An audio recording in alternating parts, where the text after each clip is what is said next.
You are now tuned in to Chris Barnes, Raw and Uncut. Let's get into it. Similarly, the witness Martell Wiley had insufficient knowledge of Charles Liggins to make an identification of him in the security video. Wiley testified that he was in Parkway Gardens from approximately 2006 to 2011 when he moved out, many years before August 2020.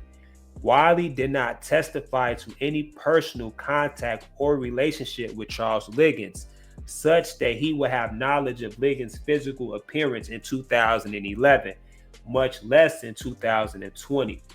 Wiley claimed to have met Charles Liggins in 2008 or 2009, more than a decade before the shooting. When asked how many times he saw Charles Liggins at Parkway Gardens, Wiley answered was a few times. Adding to this lack of sufficient knowledge on which to base an identification, Wiley was a paid informant who received almost $25,000 from the FBI. Although on the stand, Wiley denied receiving most of the money and claimed the FBI was lying about the payments, this was only one of many lies Wiley told on the stand, many of which were established by stipulations. The third identification witness, Tiffany Huff, testified that she had never seen Charles Liggins in person. She never spent any time with Charles Liggins and did not know him personally. Huff had seen Charles Liggins only on social media videos and photographs during the time period from 2010 to 2016. Again, this exposure is an insufficient bias on which to make an identification, much less an identification of a person to unclear security video. Ms. Huff, who admitted she felt intimidated and threatened by the prosecution, and who sat in the courtroom in violation of the witness exclusion order, was nevertheless shown comastic video at 1452, and she said she could assume the person in the stairwell was Charles Liggins.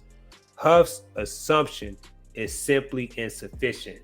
The fourth identification witness, Terrence Garrett, was a security guard at Parkway Gardens from 2014 to 2020.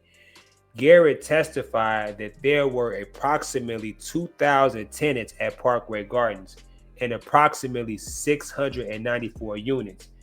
As to his familiarity with Charles Liggins, Garrett claimed that he had seen and talked to Charles Liggins inside Parkway Gardens during the course of his tenure there. However, there was no evidence presented as to when, where, or how often this contact took place, such as to establish sufficient knowledge of Charles Liggins' physical appearance in August of 2020 to make an identification, particularly in light of the size and sprawling nature of the complex, as well as the number of persons living and gathering there. Moreover, Terrence Garrett was biased in favor of assisting law enforcement, which undermined his identification of persons in the Parkway stairwell as Mr. Liggins. Garrett had focused his education and spent most of his career in law enforcement adjacent work. He studied criminal law, held a variety of security jobs, applied to CPD, and had a pending application at the Cook County Sheriff's Office.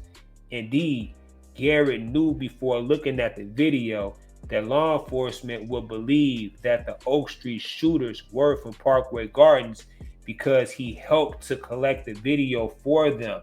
As explained in the testimony of Dr. Godfrey Lofus, such bias further calls into question the reliability of Garrett's identification testimony. However, even if the identification of Charles Liggins made by these four witnesses were accepted as true and accurate, all that testimony would establish is that Charles Liggins went up and down a stairwell at Parkway Gardens on August 4th, 2020. Being at Parkway Gardens on August 4th, 2020 is not the crime charge. The government had to establish beyond a reasonable doubt that on August 4th, 2020, Charles Liggins was on Oak Street with a gun in his hand, shooting at Carlton Weekly and Cache Williams. There was no evidence establishing that Charles Liggins got into the Chrysler that went from Parkway Gardens to Oak Street before the shooting. There was no evidence that Charles Liggins was on Oak Street shooting a firearm. There was no evidence that Charles Liggins drove back from Oak Street to Parkway Gardens in the Chrysler. No witness identified Charles Liggins in Parkway Gardens exiting the Chrysler. Therefore, even if the four witnesses' identifications of Charles Liggins in the Parkway Gardens stairwell before and after the shooting is accepted, that evidence is insufficient to establish Charles Liggins' guilt of the crime for which he was convicted. Under Rule 29, the government cannot fill evidentiary gaps with unreasonable inference and rank speculation. But that is what the government has done in this case. As Rule 29 motion requires the court to distinguish between reasonable inference and speculation. Each step in the inferential chain must be supported by the evidence that allows the jury to draw reasonable inference from basic fact to ultimate facts. Although a jury may infer facts from other facts that are established by inference, each link into the chain of inference may be sufficiently strong to avoid a lapse into speculation. Speculation cannot be the basis for proof in the civil context, much less the basis for proof beyond a reasonable doubt.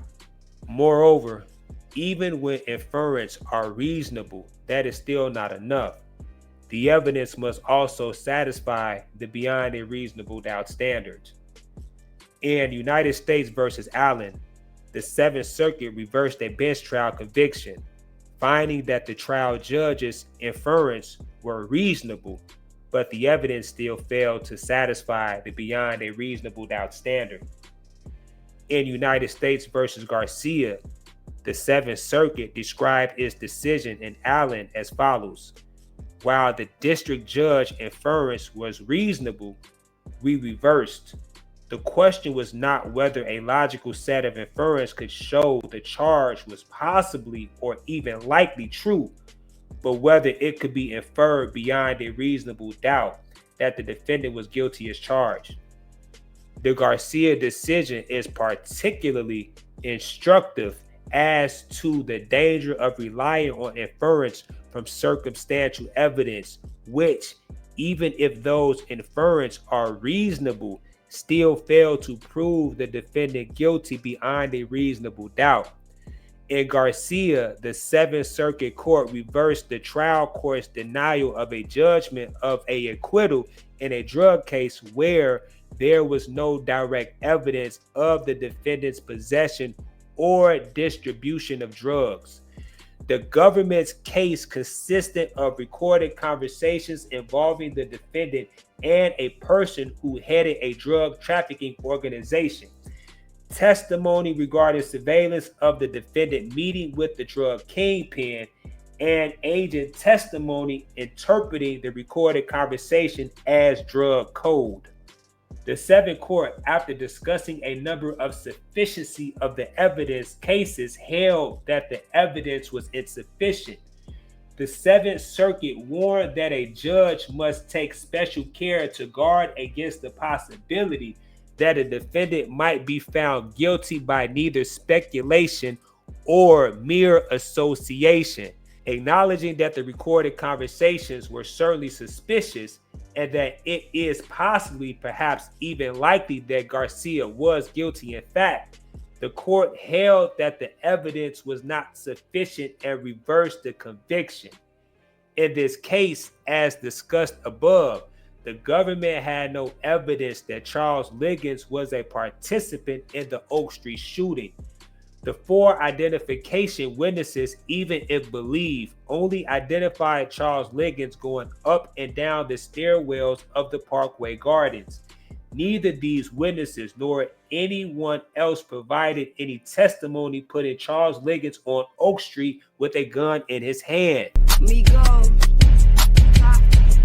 I'm back. Y'all know what it is. Dumbass, stupid ass. Let's go.